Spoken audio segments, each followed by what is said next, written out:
All right, this lesson is combined percents and percent of a percent. A lot of words percent in that sentence. We've seen how to take percents of whole numbers, but what if we want to take a small percentage of a number that is already a percent?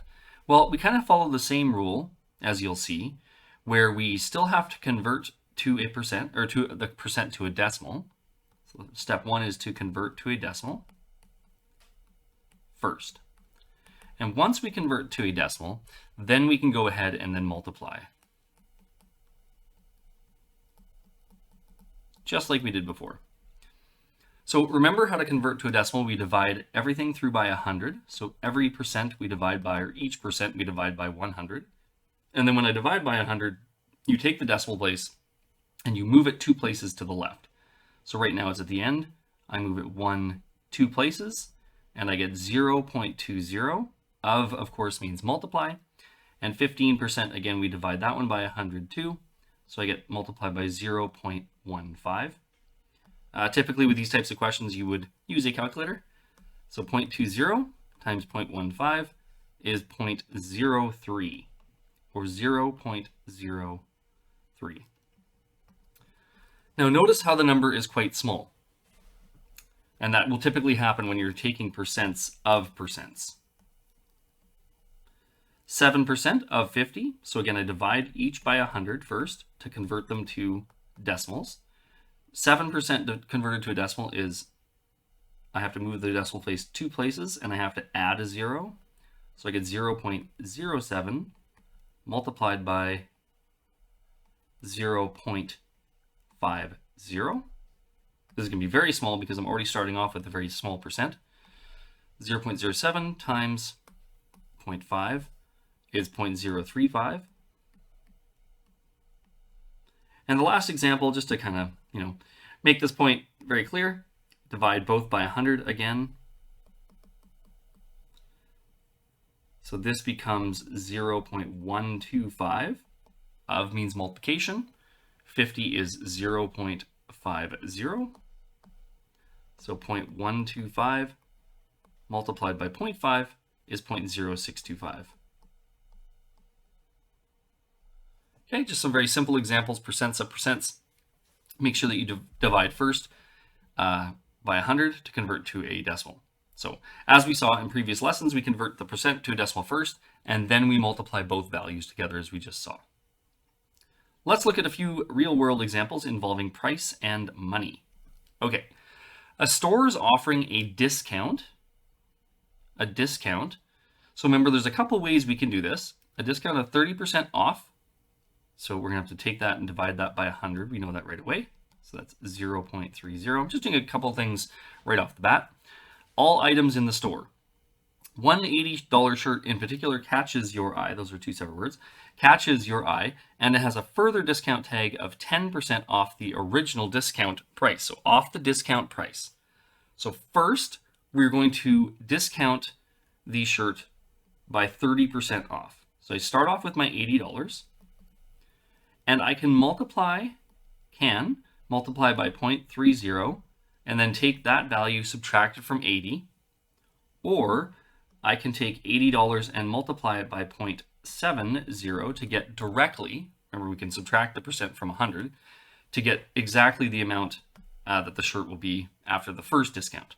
So I start with 80, I multiply, I'm going to use the second method, it's a bit faster, and that is $56.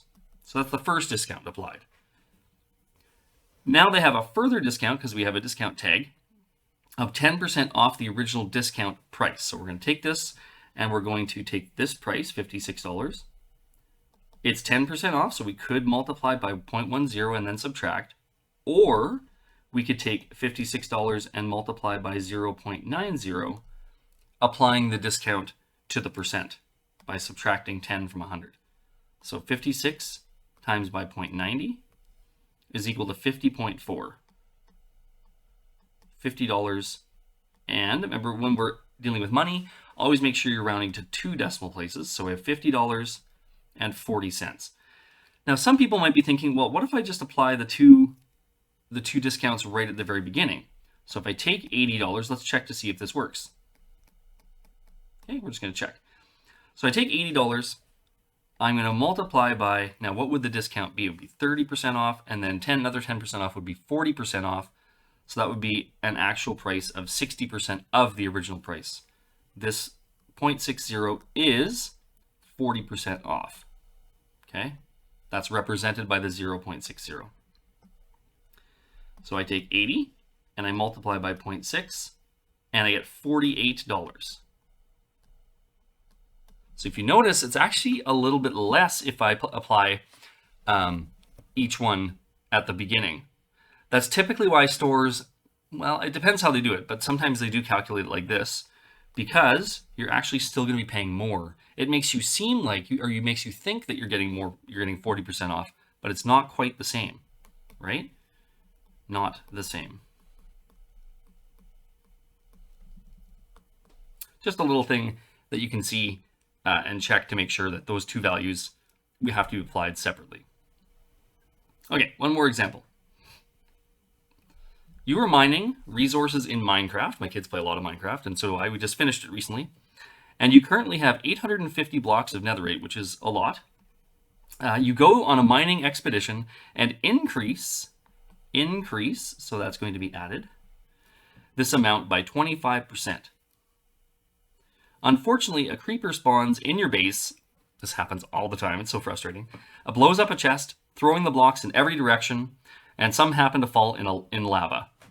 If you, like me and my kids, we have buckets of lava or lava pits all over the place. And you lose 30%, so that's going to have to be subtracted.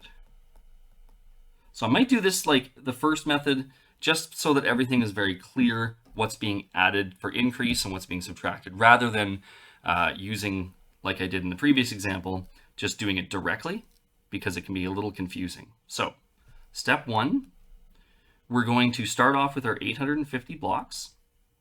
It's going to increase by 25%. So I'm going to have to multiply first by 0.25. I kind of lied. Or what I could do is, to show an increase, I could actually multiply by 1.25, because this will include my original value. If I put a 1 in front of the bracket, or in front of the decimal, it will include my original value, which of course is 850. Okay, so you could do it the top way, 850, and you could add that on, so multiply it by 0.25 and then add that to 850, or you could do it directly by multiplying by 1.25. So I'm gonna, like I said, I lied, I'm gonna do it the quick way. So 850 multiplied by 1.25, which is an increase of 25%, and that gets me to 1062.5. Now, of course, you can't have half a block in Minecraft, but we'll keep that 0.5 just to see if it amounts to another block lost or what have you. So you would really end up with 1062. So that's what I have now. Then the creeper comes in, spawns, blows up everything, and I lose 30% of these blocks. So I start with what I have now, which is 1062.5. I'm losing, so I could multiply by 0.30 and then subtract. I should be putting that actually. Up here, I would do that and then add.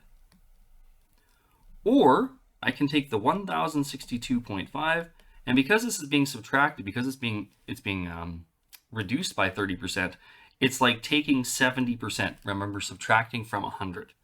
So I can just multiply by 0.70. So I have that value right there. I'm going to multiply by 0.7, okay, which is 743.75.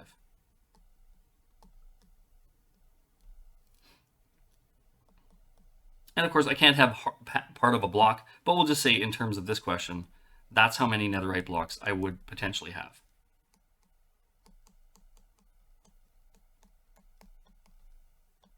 So I actually did end up losing some because I started with 850, even though I increased it by 25%, because I reduced it by another 30%, or because I reduced that amount by 30%, I ended up ending up with less than I even started with. So not a great run through of Minecraft.